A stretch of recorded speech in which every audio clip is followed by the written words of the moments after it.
మొదట్లో చెప్పాను చూడండి, ఈ లక్ష్యం సాధించటానికి తాను ఏవి చేయాలో అవి చేయగలగడం. ఏ స్థాయిలోనైనా ఎన్ని విమర్శలైనా ఎన్ని అడ్డంకులైనా వెరవకుండా బెదరకుండా ముందుకే సాగడం. సో మీరు అందరు సక్సెస్ఫుల్ లీడర్స్లో ఇది కనబడుతుంది. మామూలు కాదు. ఇప్పుడు కేసీఆర్ లైఫ్ తీసుకోండి. మీరు 2 లక్షల మెజార్టీతో కరీంనగర్లో ఉప ఎన్నికల ఎంపీ గెలిచిన కేసీఆర్ నెక్స్ట్ టైం 20,000 మెజార్టీతో గెలిచాడు జీవన్ రెడ్డి చేతిలో. ఒక పరిస్థితిలో కేసీఆర్ ఓడిపోతాడా అనుకునే దశకు వచ్చింది. కానీ మరి ఏం చేశాడో చూడండి మళ్ళీ. సో తెలంగాణ ఉద్యమాన్ని విజయ తీరాలకు తీర్చి తెలంగాణను సాధించి ముఖ్యమంత్రి కాగలిగాడు. సో ఒక దశలో 23 మంది ఎమ్మెల్యేల పరిమితమైన చంద్రబాబు నాయుడు ఇలా లెవెల్ అయ్యాడు. జగన్మోహన్ రెడ్డికి కూడా విమర్శ అదే కదా. 11 సీట్లకు తగ్గించితే ప్రజలు మనోస్థైర్యాన్ని ప్రదర్శించకుండా నేను అసెంబ్లీకి రాను, నా మైక్ ఇస్తా, నాకు చంద్రబాబు నాయుడుతో సమానంగా టైం ఇస్తా, ఈ షరతులు వర్తిస్తాయి ఏంటి, ఇఫ్స్ అండ్ బట్స్ పెట్టుకుంటే కలవదు కదా. కమ్ వాట్ మే, ఎస్ నాకు అసెంబ్లీలో అవమానం ఉంటే ఉంటుంది, అసెంబ్లీలో నాకు మైక్ ఇవ్వకపోతే ఇయ్యరు, నన్ను ఎంత ఘోరంగా అవమానిస్తుందో ఘోరంగా అవమానించండి, నేను భరిస్తా అని ఆ పట్టుదల చూపెట్టగలిగితే లీడర్ నిలబడతాడు. సో అందువల్ల ఆ పట్టుదల చూపెట్టడం రేవంత్ రెడ్డి ప్రత్యేకత. అంటే దారిలో అనేక అడ్డంకులున్నా నేను ఇది సాధించి తీరుతాను అని గనక పట్టుకుంటే జీవితంలో సక్సెస్ అవుతాం. సో తర్వాత అది రేవంత్ రెడ్డికి ఉన్నటువంటి ఒక యునీక్ క్యారెక్టర్. సో ఆ యునీక్ క్యారెక్టర్సే రేవంత్ రెడ్డిని ఈ స్థాయికి ఇంత చిన్న వయసులో రాజకీయాల్లో తెలుగుదేశంలో పుట్టి, ఆ మాటకైతే తెలుగుదేశంలో కాదు, మొదట్లో టీఆర్ఎస్ జడ్పీటీసీ ఇండిపెండెంట్గా గెలిచాడు. కానీ అంత కార్యకర్తగా ఉన్నప్పుడు టీఆర్ఎస్తో కూడా ఉన్నట్టున్నారు.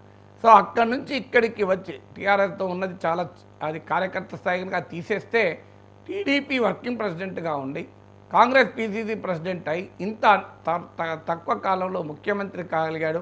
చాలా అవగాహనలు వచ్చాయి. 4 రోజులు ఉంటాడు, వారం రోజులు ఉంటాడు, ఉండనిస్తారా, సీనియర్లు బతకనిస్తారా, మా కేటీఆర్ భాషలో చెప్పాలంటే ఖమ్మం నల్గొండ బాంబులు పక్కనే ఉన్నా కూడా ఏమైంది, ఏం కాలే కదా, 1.5 year అయిపోయింది కదా ముఖ్యమంత్రిగా. సో 1.5 year తెలంగాణ చరిత్రలో అనమల రేవంత్ రెడ్డి అనే నేను అని అనడమే కాదు, 1.5 year కూడా ఉన్నాడు కదా.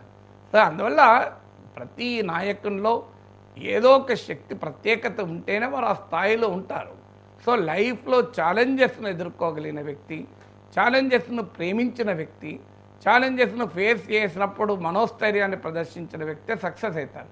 అది చంద్రబాబు నాయుడు లైఫ్ అయినా, రేవంత్ రెడ్డి లైఫ్ అయినా, నరేంద్ర మోడీ లైఫ్ అయినా, కేసీఆర్ లైఫ్ అయినా, జగన్మోహన్ రెడ్డి లైఫ్ అయినా మనకు చెప్తున్న వాస్తవాలవి.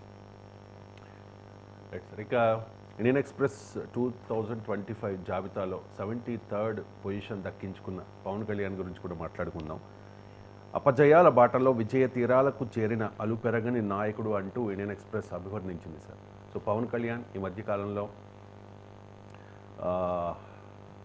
విజయకేతనం సభలో కూడా మాట్లాడారు, కన్నడ తమిళ్లో మాట్లాడారు, అండ్ దక్షిణ భారతదేశంలో ఉన్న ఆలయాల సందర్శన చేశారు.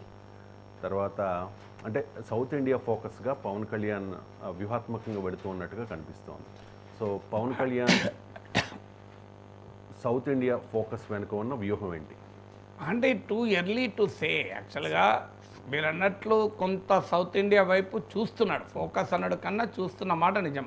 మీరు అన్నది ఇటీవల మనం కూడా మాట్లాడుకున్నాం. తమిళ టీవీకి ఇచ్చిన ఇంటర్వ్యూలో క్లియర్గా మీరు తమిళనాడులో కూడా జనసేన పెడతారా అంటే రూల్ అవుట్ చేయలే. సో డెఫినెట్గా ఇంటెన్షన్స్ ఉంటే ఉండవచ్చు, లేదని అనలేము.